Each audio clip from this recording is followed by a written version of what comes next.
നടൻ കൃഷ്ണകുമാറിന്റെ മകളുടെ സ്ഥാപനത്തിൽ സാമ്പത്തിക തട്ടിപ്പ് നടത്തിയ 3 ജീവനക്കാരുടെ മുൻകൂർ ജാമ്യാപേക്ഷ തള്ളി.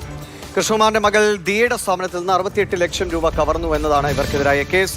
അനന്തലക്ഷം വിവരങ്ങളുമായിട്ട് അനന്തൻ. മുൻകൂർ ജാമ്യാപേക്ഷ തള്ളുന്നു. വളരെ ഗൗരവത്തോടെ തന്നെ ഈ കേസിനെ പോലീസും കോടതിയും കാണുകയാണല്ലേ?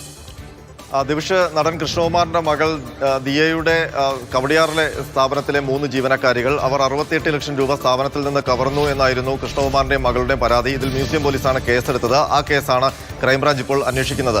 ഈ കേസിലാണ് ഇപ്പോൾ ഈ 3 ജീവനക്കാരികളും മുൻകൂർ ജാമ്യാപേക്ഷയ്ക്ക് കോടതിയെ സമർപ്പിച്ചത്. ആ മുൻകൂർ ജാമ്യാപേക്ഷ കോടതി നിരസിച്ചു. ദിവ്യ, വിനീത, രാധാകുമാരി ഈ 3 പേരാണ് ഈ കേസിലെ പ്രതികൾ. 4ാം പ്രതി വിനീതയുടെ ഭർത്താവ് ആദർശിന് ഇന്നലെ കോടതി മുൻകൂർ ജാമ്യം അനുവദിച്ചിരുന്നു. ഈ കേസ് മുൻകൂർ ജാമ്യാപേക്ഷ പരിഗണിക്കുമ്പോൾ ക്രൈംബ്രാഞ്ച് കോടതിയിൽ പറഞ്ഞത് ഈ 3 പേരും ദിയയുടെ സ്ഥാപനത്തിൽ നിന്ന് പണം തട്ടിയതിന് ശക്തമായ തെളിവുകൾ ഉണ്ടെന്നാണ്. ബാങ്ക് രേഖകൾ അടക്കം ഇതിന് തെളിവായുണ്ട്. അതുമായി ബന്ധപ്പെട്ട റിപ്പോർട്ട് കോടതിയിൽ സമർപ്പിച്ചിരുന്നു. ഈ റിപ്പോർട്ട് കൂടി പരിഗണിച്ചുകൊണ്ടാണ് 3 പേരുടെയും മുൻകൂർ ജാമ്യാപേക്ഷ കോടതി നിരസിച്ചത്.